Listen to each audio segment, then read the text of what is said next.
to another edition of the Pick and Dines podcast. I'm your host, per usual, Sean Tyson, here with Zoo and Peebush. How you fellas doing, man? Doing all right, man. We got a game going on right now. We just watched the Knicks hopefully not start with the 3-1 collapse. Let's hope, Zoo. I know didn't know. Did you end up going to the block party? Yeah, only for a bit, but it was a little rainy, so fitting for the depressing game that the Knicks put on in the second half. Really great weather. The New York was already crying before the game, so yeah, there you go. Yeah. That should have been the proven point right there. But yeah, man, it's been an interesting playoffs. Got a couple quick series, and we got potentially one or two that could go 7. Mm-hmm. Absolutely. Like we got some teams that took care of business, but we still got a couple of games that going down the stretch. Like I'm hoping for at least one game 7 because those game 7s, like you really reveal yourself if you're that guy or you're not. Mm-hmm. Right now, a lot of guys getting exposed right now. That's all I gotta say. A lot of guys getting exposed these past couple of games. So yeah. Mm-hmm. Mm-hmm. Playoffs in the semis. Playoff in the semis, man. It's this year has been kind of a topsy-turvy round, I would say. A lot of unfortunate things that happened. So people just take it wherever, man. Wherever you want to start.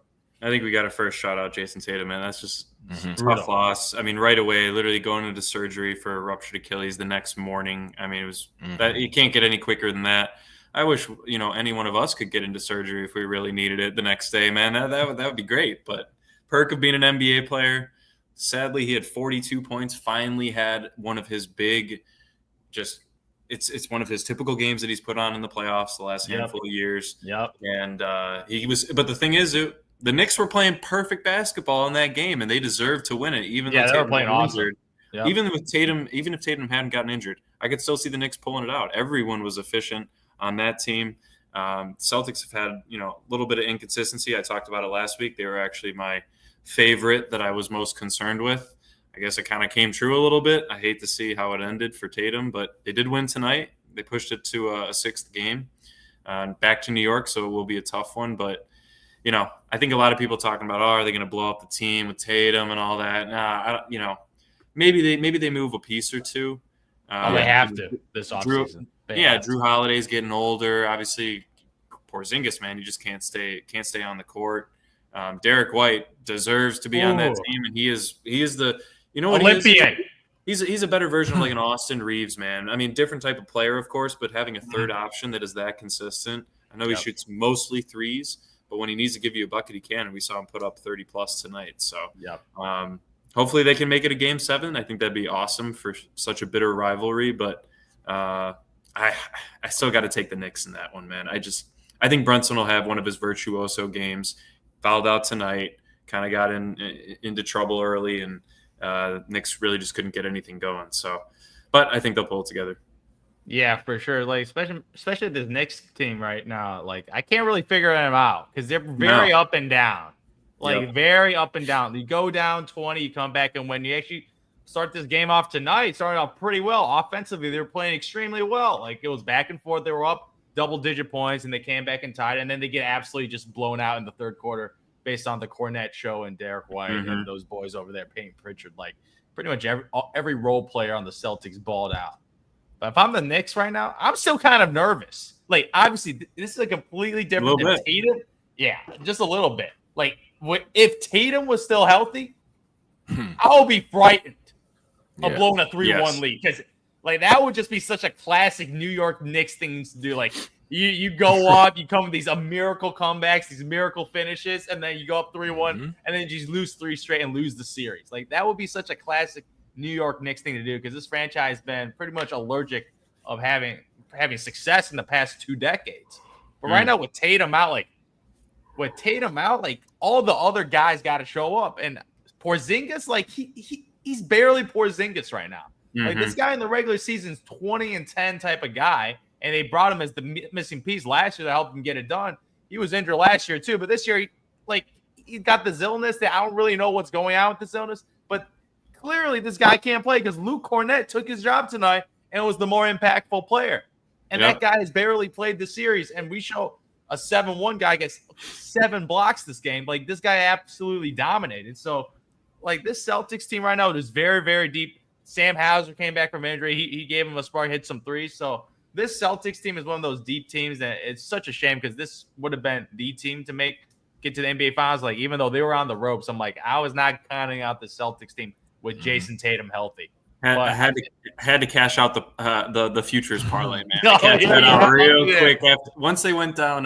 Once they went down 3-1 immediately. Yeah, I'm like, especially with the injury, like, yeah, it's really hard in this league to go back to back, and you're just seeing it. Yeah, you're seeing it for the last 5 years. Like, every team that you think like has a legitimate shot, something happens, either injury or unforeseen circumstances. Like, things happen of going back to back. The league has never been more balanced, I would say, because we're right now, like, if the Knicks don't blow this 3-1 lead, we're looking at a path of like, oh, we're getting a new champion again. Like especially if the OKC takes care of business, like, we're getting a potential new champion that we're like, wait, OKC are in the Indiana Pacers? Like Minnesota, like, wow, like, this is like, we're seeing new teams rise up right now because, as you see, there's a change of a guard of the new era right now.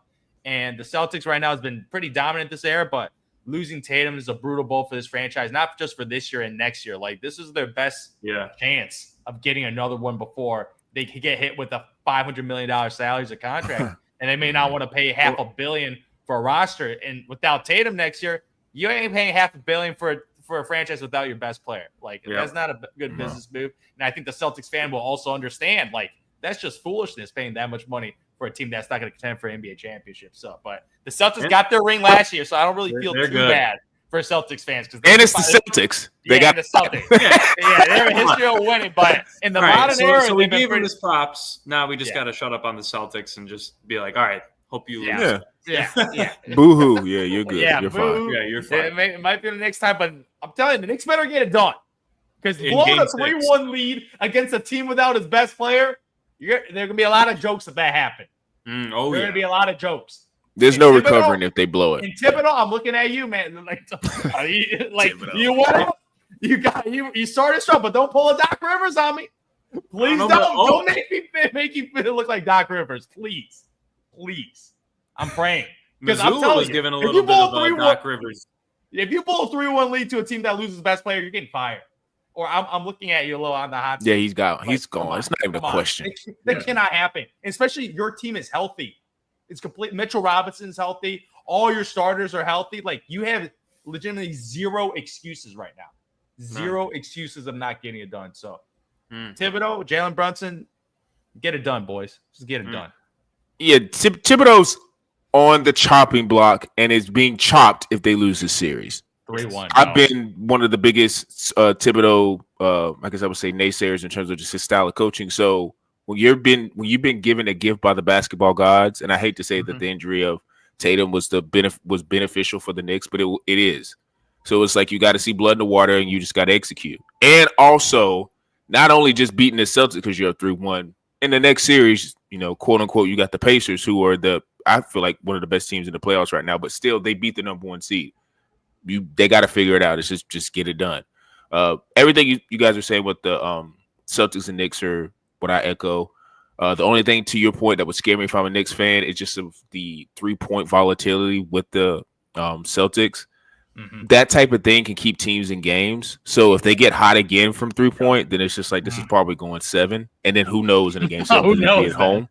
Back in Boston. So I think what the Knicks need to do is have an understanding with the refs, and Jalen Brunson just needs to live at the free throw line in Game 6. That's it. I think they do that, they'll win the game because Jalen Brunson is going to have to.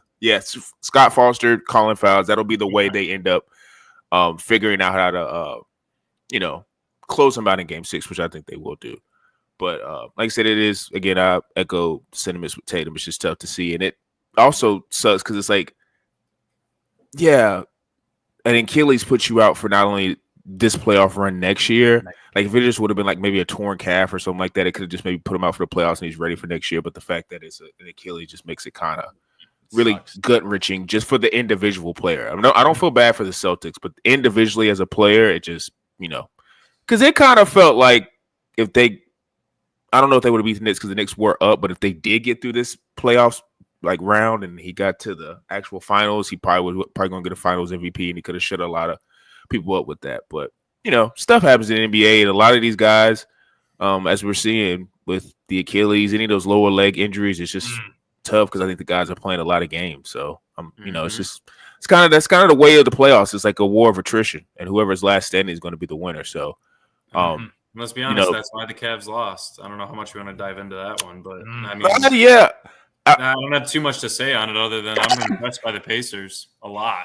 That's kind of where I'm at. And I know the Cavs were injured, but I just discounted the Pacers. Like there's supplementary pieces versus other playoff teams. Like obviously Halliburton's like an A+, number one option. Yeah. But their supplementary pieces are not like on most teams, they're probably B-, and you may have one B+ guy. They have a lot of B+, and some could say because of Siakam's playoff experience and how he rose up in the playoffs against with the Toronto Raptors, he could be an A-. So that they don't really have any bad players that come into the game. Some could maybe say TJ McConnell, and he ain't a bad player. He's really good. So they don't have any weak points. Like the energy guys, they do their job. It's just Rick Carlisle's a hell of a coach, man. I have to give him a lot of credit there. They play hard. Yeah. Not only do they play hard and they're a young and exciting team, they play composed in the fourth quarter. It's one of those rare teams, even like other I'm telling you, that boy clutch. Boy Andrew Neff, something about the playoffs in the regular season. He's shooting low 30% from three. He's shooting 50% in the series. Wow, he's hitting bombs. Like they're like deep, like rainbow bombs. Like this guy is the back, and he was hellacious on defense. Like he was D'ing up on Donovan Mitchell, who dropped multiple 40-point games. But in this game, he freaking D'd up against. He was 8 of 25, and he missed 6 free throws too. I mean, that was mental. That was clearly he was mentally exhausted. He choked, man. He was mentally exhausted. Like he was mentally exhausted carrying this team. But the Pacers in the clutch when they execute, they're driving kicks. Like the Cleveland Cavaliers have all these like great big defenders. Like they were getting absolutely destroyed, and like guards just driving the paint and creating for open shooters. Like just dribble penetration and kicking out the shooters. Very simple offense, and pretty much, and then you shoot 40% from three because every shot they're shooting completely wide open. And a lot of it's Tyrese's aggressiveness. Like when Tyrese is not aggressive and is not a high scorer, they don't win. No, they don't win. And Tyrese Halliburton in the clutch, unbelievable. Just unbelievable this entire playoff right now. Like this dude, he is so composed. Yeah, like he doesn't turn the ball. That's one thing. Like in the clutch, I don't see him ever like turning the ball over in the clutch. I don't see this Pacers team do some boneheaded play in the clutch. Like I've been seeing this like even from the Denver Nuggets side on the clutch, they do some really stupid things. I'm like, they're supposed to be a championship team. Like they're supposed to not make mistakes. Yeah. Like there's a couple plays I had to scratch my head, but every time I watch the Indiana Pacers, they just run their offense, execute, dribble penetration, open shooters, lob threat, Miles Turner, open three. Like they just execute. So I'm like, I got nothing. Like the Indiana Pacers have overachieved. They smacked the Cavaliers. They're not a cute story though. No. I'm still calling them a cute story. They're a real cute story. I think they're graduated. Oh, you see how they graduated? You know how you think it's a beautiful story? You now think it's a beautiful story? Like I might go there, but we'll see. I'll say a beautiful story if they make the NBA Finals. How about that? Yeah. If they get into the NBA Finals, that's a beautiful story. But I'm still having them as a cute story because Halliburton is so clutch. But I'm looking at this roster. I'm like, as you mentioned, they got a bunch of B players. Like Pascal Siakam, he's kind of like the secondary wing scorer, but he averaged 17 a game this series. Like Nesmith, like pretty much. That's the tier of a player that he is. He's a nice little wing guy. Gave you 17 a game, hit a couple of threes a game, play some good defense, like good rebounder. Like, but if you look at this roster, it's like they have definitely overachieved their talent pool, and I feel like a lot of it is the coaching, as you mentioned, Carlisle. He done a hell of a job in Dallas, doing a hell of a job for this Pacers team, but their pace of play is very different from other rosters. And I think like Halliburton, as you mentioned, this guy's he brings everybody up with him in his playmaking ability. It's very Lonzo Ball-ish. Like there's certain point guards in the league. These pass first guys, Jason Kidd, these pass first point guards just making everyone touch the ball and getting confidence. Like there's not many of them in the NBA. Not anymore. There's not many of them in the NBA. Like Lonzo Ball is one of those few guys, and this guy's been injured. Like there's not many of these true pass first point guards, and like the pace of play of pushing the ball every single possession to set the offense up, like putting very big pressure on the defense. So Yeah, I gotta shout out Tyrese Halliburton. Like when they vote him most overrated, my lord, this dude. That I don't know motivates. why that's a poll, man. Yeah, Like, that yeah. A just lot of doesn't players make hate sense. Especially on when it's anonymous, yeah. Nice. Yeah. Mm-hmm. There's been a couple guys, man, who've been outperforming in these playoffs, man. I'd say we've talked about him last week. Julius Randle. Oh, He deserves his flowers. I was Oh, going yeah, to bring him up. Because I want to save the Nuggets for the last one. That's actually like the most competitive series. Yep. But like, the game's on right now. Man, another one, man. Steph Curry. I mean, going down. I hate to see the end of a 10-year dynasty. Pretty much, the crux is him getting hurt. Yeah, and hurting the muscle that he needs the most for how much he sprints around the floor, keeps the offense moving, is just genuinely a threat anywhere on the court, even when he doesn't have the ball. And I mean, that stat where they were like, they're number one in offensive efficiency with him and 30th without him. I mean, like that's just you can't have any more of an important player on a team in the NBA this year. And Buddy Hield tried to do his thing.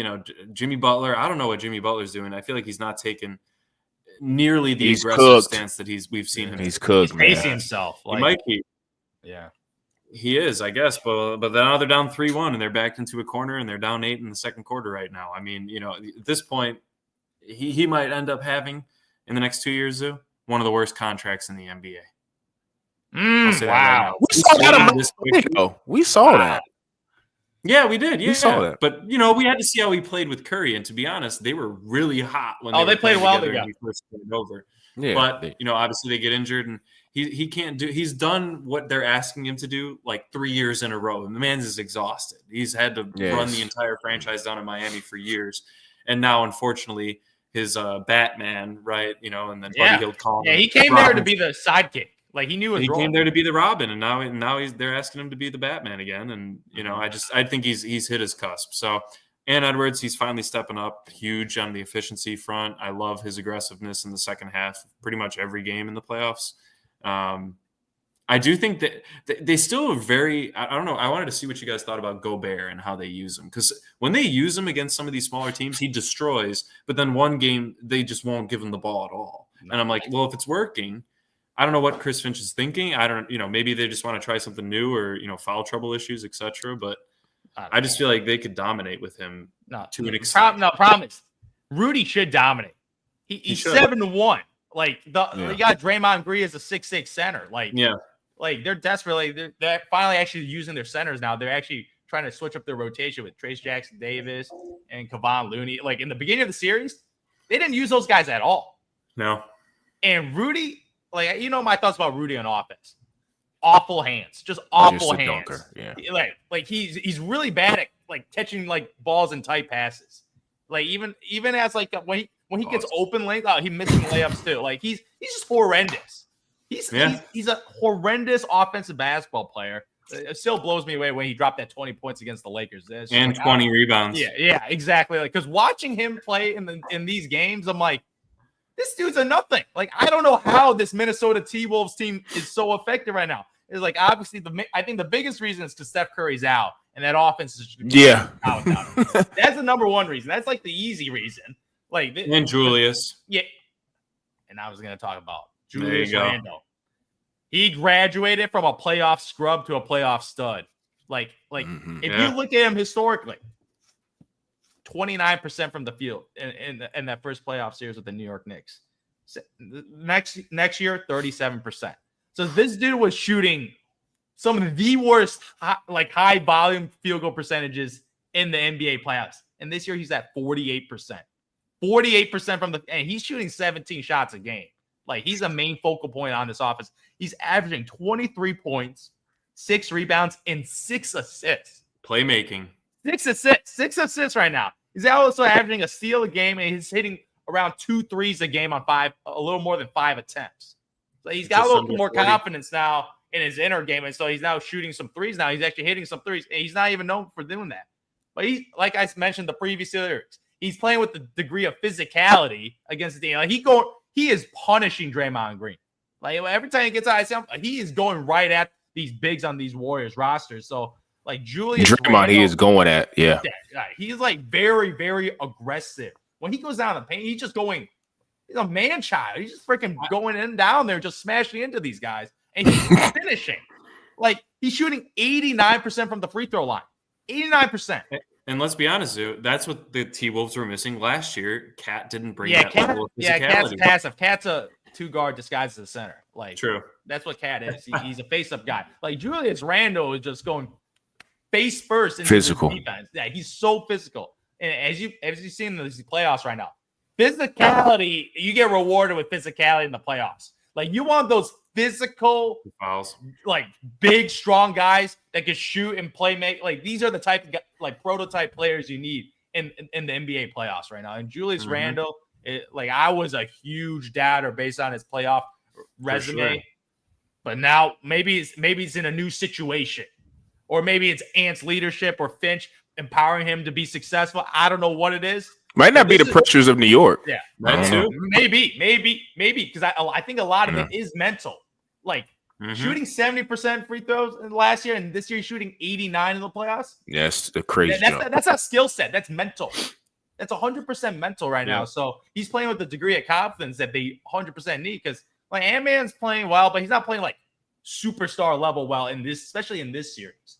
So like Julius Randle has been the guy for them right now. So I'm very, very impressed. I'm impressed. The only thing, just real quick, Sean, because I know you love this guy, but Jonathan Kuminga, man, he's kind of had a little coming out party the last handful of games too. They might have found a guy finally. I just think he is the young player because I think we forget he came out of the G League when the G League was a thing or whatever, the little Ignite team, and he was super, super young. I think he just kind of clashed with Kerr because I was always wondering when they were in the Rocket series and went 7. I was like, why is he not playing more? And then I started trying to read up on it, and a lot of it just kind of boiled down to they just didn't trust him on the other side of the ball. So it was just more so like his way and style of playing. Kerr just didn't vibe with it, so that's why he did. But now because Curry's hurt, you kind of got to play him because he's one of the best players on the bench. And I also think too, I don't know what their development staff is and who they are, but I think with his development being slowed a little bit kind of hurt the Warriors in terms of like what they potentially could have been. Because I think if he was further along in his process, the Warriors would be a way better team and would be more adept to handling Steph being injured. Because of course, when he gets hurt, it alters everything. But if Kuminga was further along and they had Jimmy and, of course, Draymond, like I think they kind of would have been maybe a little bit more competitive. Or they could have used him as a trade piece at the trade deadline, got better players. But, maybe his value will be better next year. But, yeah, Julius got to shout him out. He's definitely changed around his entire game in terms of fitting in within the team, which is everybody's concern. And also, too, man, it's just he kind of has showcased his overall skill set. Like he's a playmaker. And if you go back really to when he first got drafted with the Lakers, which is crazy, like he kind of had that game. He showed that game very early on. And I think as he got further on into the league, he kind of just matured into more of just a scoring threat. But yeah, he's always had that skill set. Like he's a southpaw. He kind of takes people off balance. And I just love how just in this series, he's just constantly going at Draymond.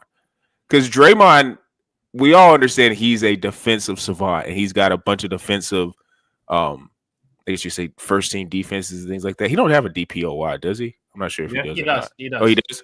Yeah. He does. So he plays the side of the ball very well. But we were talking about Rudy just a minute ago. I kind of feel like the reason why, at least in this series, it's kind of hard for him to be consistent because Draymond gets away with a lot of fouling, bro. He does. That's true. And it's because he's undersized and he already has the get out of jail free card like 2 or 3 times before they really tee him up. Like they don't want to throw him out. The rest do not want to throw him out. He knows that and and it's smart of him, but he knows that and he plays that to his advantage. So if you just nobody ever watches Rudy Gobert when he's on the floor, but it's like if you just sit and watch Rudy Gobert and watch how Draymond gets away with murder. He'd be packing, pulling, especially like when he's not boxing out. He's just kind of. It's just like so. It's kind of hard to really. And that's not to say Rudy. That's excusing with Rudy because Rudy is not. In every other series. Like I know he had a good game against Lakers, but for the most part, he's not dominating every series. So this is not pro Rudy. Like if Draymond wasn't playing, he would be better. But it's just Draymond in this specific series gets away with a lot. Yeah. So it's kind of like Rudy maybe in the next series, whoever they end up playing might be able to be more effective. But Rudy, I think his main thing is he is able to be at impactful force on the defensive side of the ball. So the only thing about Minnesota I'm kind of just like I'm sick of is, and we saw it early on in the series, like they play down to their opponents. Because to me, they could have swept the Warriors. Like if Anthony Edwards came in serious after game 1 and like played his game, they could have beat them. And I know maybe they're winning right now, but I think they could have swept the Warriors. They just are not playing up to their opponent. And it's like, I need you to be consistent because if they want to be truly a championship team, they need to be consistent from the gate. And you would have thought because of the run they had last year, they would have already understood that, especially Anthony Edwards. But it's still, you can kind of see with him, as much as like everybody loves his game, it's still the maturation process with him. He's got to understand the moment.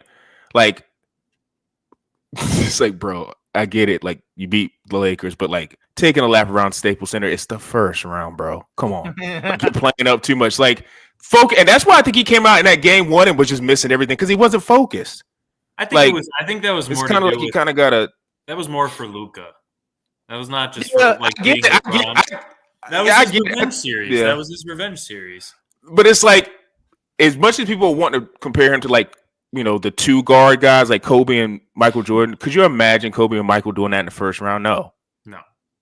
All right, very different game now. I would understand it more if it was like the conference finals, getting to the finals, like, okay, pop your, but it's like, dude, it's bigger. Like you can still talk junk, but it's like, I just think that affected that first game. They could have been done with the series because obviously when Steph went down in game 1, like the series is over. So it's like, you know, I think they just need to have the more consistency with playing up to their opponents. And I think they will next round if they get there. But yeah, I do have to say, man, come on, he had to keep Pat Bev's spirit alive, man, celebrating after big wins, man. Oh, you know? Lord. I get why Pat Bev does it because he was in Europe for freaking 9 years. So it's like NBA freaking. Yeah, he just got him in the but I get it. Yeah, it's like he's the type of guy. Is like it's not disrespecting him as like a player because anybody who's in the NBA and playing playoff minutes and playing well is a great player.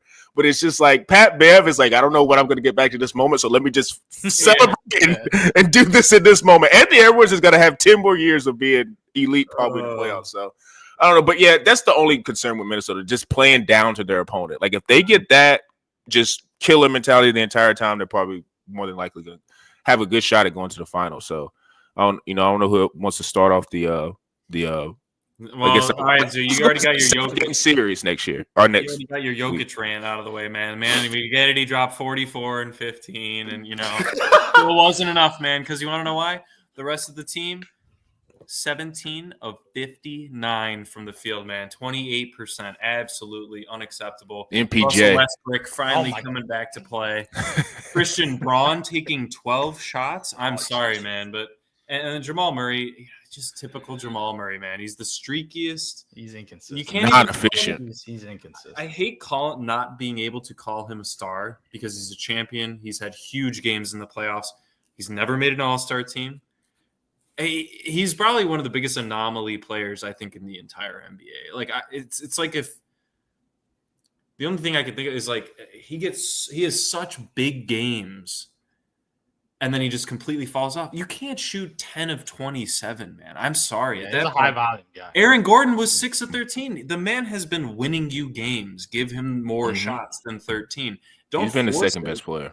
Don't force it. But if you're missing, almost 70% of your shots, you got to own it. Now, granted, to that point I said earlier, no one else was making shots besides Jokic, and that 3 he had at the end, that pirouette turnaround, Jesus Christ, was ridiculous. That's probably the greatest shot I've seen in the last. And that tied the game. That was on tying the game. 6 years. That was insane. But once again, Mr. Free Throw Merchant himself, SGA, has a huge game. Alex Caruso kind of always gives them good minutes off the bench. Honestly, their entire team shot well. Won them that game. Yeah. Except Jalen Williams, per usual, man, Mr. Inefficiency himself. Yeah. But for some reason, man, the Thunder just, to be fair, they know how to close games, if I'm being completely honest. They've impressed me, but I'm not counting the Nuggets out yet, man. I think it's not counting the Nuggets out, but easily. As you mentioned, the fourth quarter right now, like, they look like the more poised team, OKC. And I think a lot of it is due to their depth. I feel like they just have a lot more legs and energy. Like more, I think one part of it is because of age. Part 2, because they're deeper. Because the other team's running pretty much 6 guys. Like, if you look at their bench, Peyton Watson, atrocious offensive player, 1 for 4. Russell Westbrook, 1 for 7. Julian Strawther, he had 1 for 2. I don't even know why that guy played. Like, because they were Russell Westbrook was They have so nobody bad else. that they had to put in Strawther to try to get him some juice and shoot the ball. And he actually hit a 3 for them. So mission success for that. But that's their bench right there.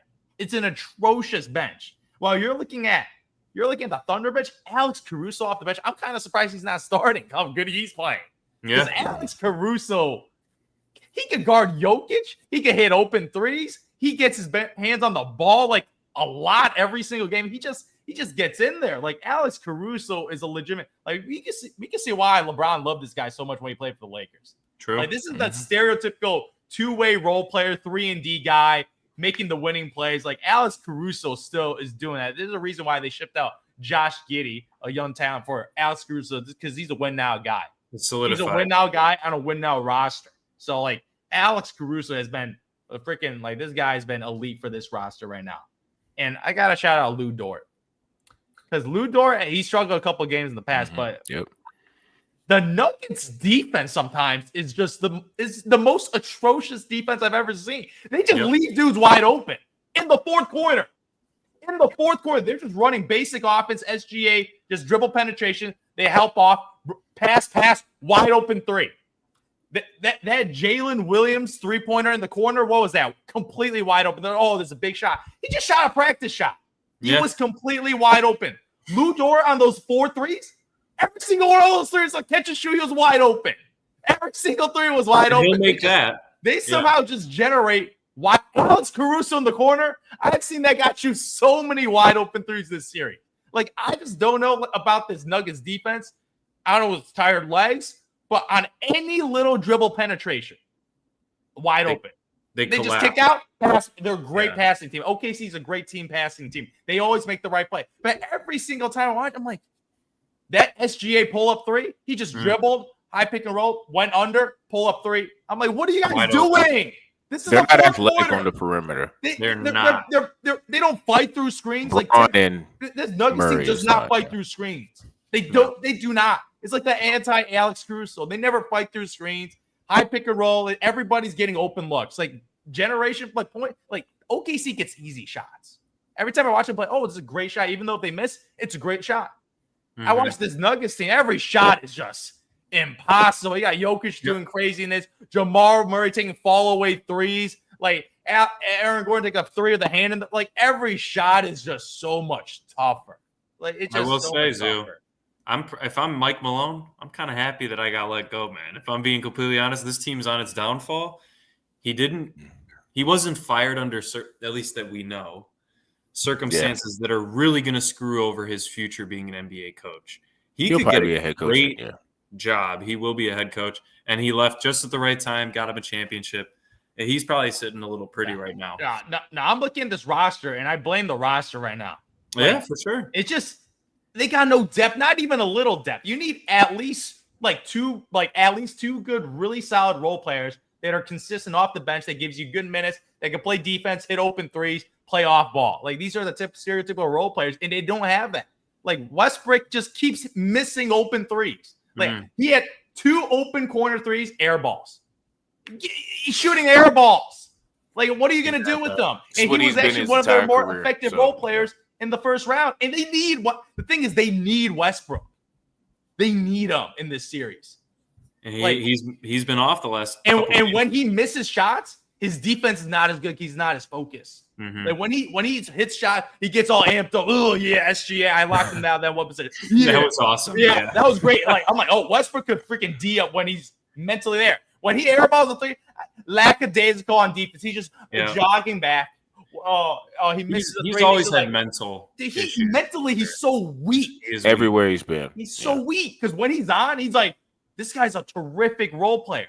In his chest, like bronchitis, man. Come on. Oh, yes. That was a great call. That's part of the problem. That's part of the problem. Like the roster construction, to your point, it's just lackluster with not enough traditional roles. Like usually in the playoffs, you need a guy like a wing, stopper, defender, scorer. Like every team that's normally in the finals or conference finals, they have a guy who's like that, just a guy off the bench.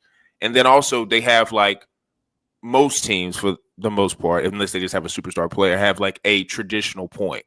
And I think with Denver, it's relying on Russell Westbrook to be the guy who's going to be making decisions, or even just in that second unit making decisions and doing whatever. It's just, we've seen Russell in the playoffs at multiple places have these type of moments, and it's just like the staff was just like, or not staff, but whoever is making the decision, Denver's like, oh, let's just add him because of his energy, which I understand in the regular season that might be beneficial, but it's like Russell now at this point in his career in the playoffs needs to be a 10th guy, like a guy who's, if someone's in foul trouble, we need, or just to switch up the pace for like 4 or 5 minutes if we got a good lead to just keep energy up. But it's just, this is, I think, too, going to be the and this series is not over.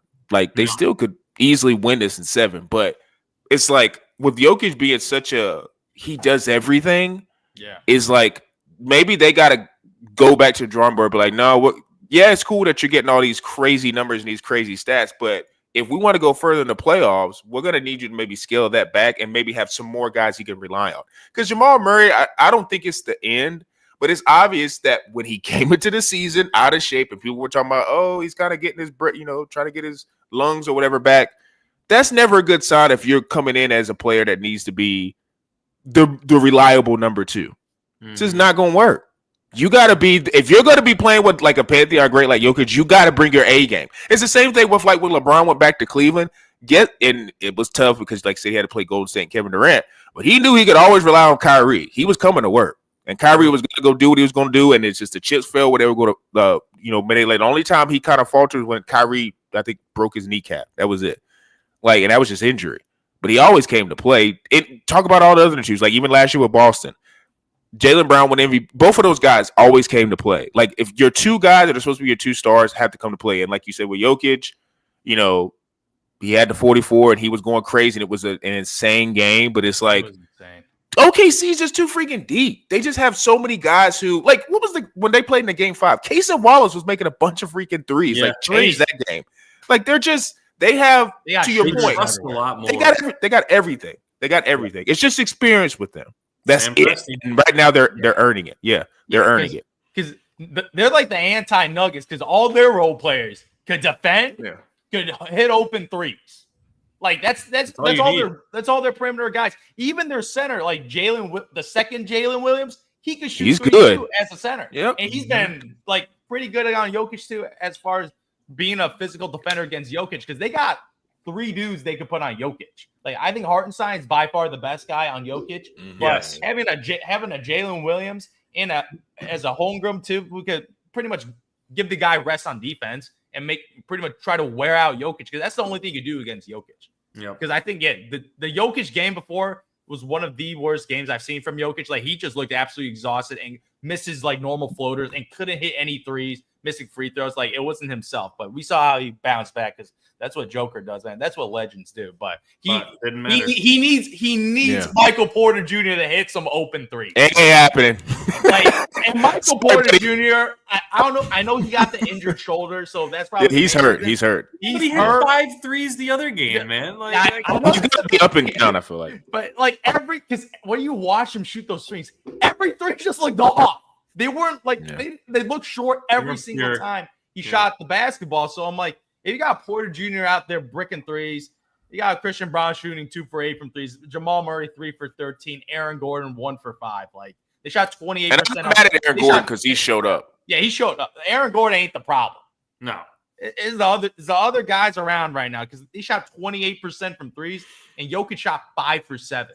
So his team shot like low 20% on 3-pointers. And they also shot that on the interior as well. It wasn't just the 3-point. Yeah, like that. Like the field goal percentage, like they shot 41% from the field, and that's with Jokic shooting 17 for 25. Exactly. 28%. Like, he was absolutely destroying this Thunder's defense. So my Jokic, man, I'm just like, man, get Jamal. It's all on Jamal Murray's shoulders, because Porter Jr. is shot because of the injury. Like, this guy is just not a reliable. He's been injured his entire career. Yeah, but he's not a reliable rotational guy right now, and they need him.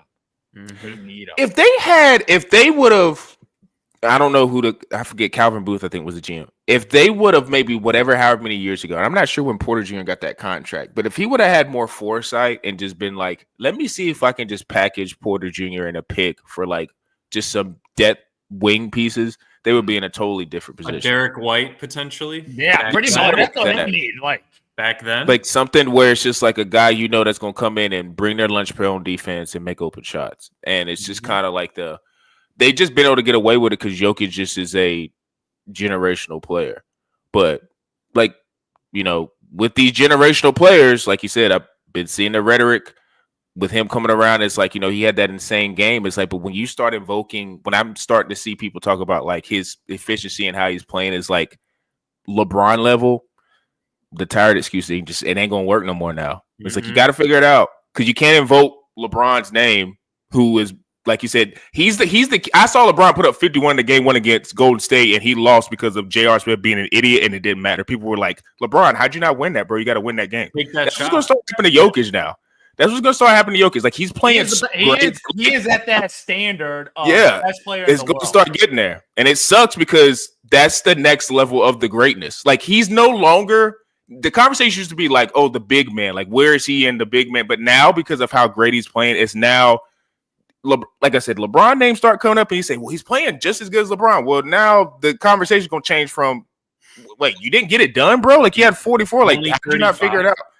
Yeah, so it's like, that's going to be part of it going into offseason if they lose the series. Like, we got to package some players. Maul Murray, come on down. They need to Michael Porter Jr. Yeah. They're going to have to do, and they're going to have to be serious about it, not just conversations. Like they're going to have to really make some moves because I don't think they could come back if they lose the series just with the same team. And then maybe Russell Westbrook going and they bring in, I don't know, Reggie Jackson or something. Like no, they got to make some real moves. Has it been now since their championship? 4? 2? Wait, 4? 2? 3? No, you're right. It's 2. It's 2. Those will be the third one. Yeah, they won. Because they lost last year to Minnesota. You're right. And as we saw with the NBA lottery, the West is not getting easier. So exactly. Oh man, and you know what? Gauntlet. Like, don't get him started. All I gotta say is that draft lottery and that coin flip, a coin flip away of Cooper Flag in the East with the Chicago Bulls, man. That's all I gotta say. And I don't know if some shenanigans went down. Rigged. I don't know if there were some backdoor dealings going down. Come to the dark side. No. I was kind of like, there, man. Nah, dude. They got lottery balls. They got all that. EY's auditing it. Like, come on now. They ain't gonna. But this is some buffoonery going on. For the bases, of course. NBA Centel literally joked and said Mavs get the first overall pick, and then it happened a half hour later, man. And he brought back the tweet. The biggest trolls on NBA Twitter, man, and they called it right. Come on, man. And everyone's like, "Oh, if the Bulls win the coin flip." What did you say? What do you say? People just call the entertainment industry? Yeah, man. It's just what it is. It's entertainment. It's entertainment. It's a movie. We're all paying by customers. Man. They got to get Cooper Flag off New Balance. Bring him over to Nike. He'll be with New Balance's first maybe 4 years, build it up, build a little stock up, and then he'll once he's like a true star in the league, he'll bounce right back to Nike or Adidas. I don't know. Gosh. And then we get the Spurs getting the second pick too. Come on, man. Like, all right. Actually, I don't know what would have been worse because if Cooper Flag, if the San Antonio Spurs got the number 1 overall pick, yuck again, Jesus Christ, have mercy. Like you get Wembanyama, Cooper Flag, you got a De'Aaron Fox. With the rookie of the year? Are you kidding me? They might have had 3 consecutive rookie of the years. That's actually crazy. Just think of that. 3 consecutive. Yeah. This is some like Irvin, Magic Johnson, Kareem, and James Worthy. This is some like ridiculous, like, oh my God, that would have been ridiculous. But that was the worst draft. Now they're only going to get one of the better wing players in the draft, or trade for Giannis. Yeah, that too. One or the other. To the point, going back to Jokic and the Nuggets, you got to figure out something because you can't just stand pat because the West is going to be so entire. Like, I don't. Like, who's a bad team next year? Yeah, Portland and Utah, maybe. Like, they might get better, depending like their draft status and stuff. So I don't know, man. We gotta The new GM, whoever they hire, is going to have to get, and he's probably already on the phones, Yeah. going out to dinners and figuring out what you they got the can best do player with in the team. world. Get him some weapons. Yeah, got to do something. So we'll see. Going to be probably the finals next time we get on the podcast. Going to be looking to see who's going to actually try to get their way to the NBA finals. So you guys make sure you're locked in. Like I said, we went live tonight. We're currently going through the Timberwolves and Warriors right now. So make sure you're tuned into us on Instagram, Tyson Talks _, YouTube, Quantrill Knows, Audio, Medium, Spotify, Apple Podcasts. Make sure you give us a 5-star review on there. Make sure you like our videos on this medium so we can get in the algorithms. And for me, Zoo, and Peebush, we are out.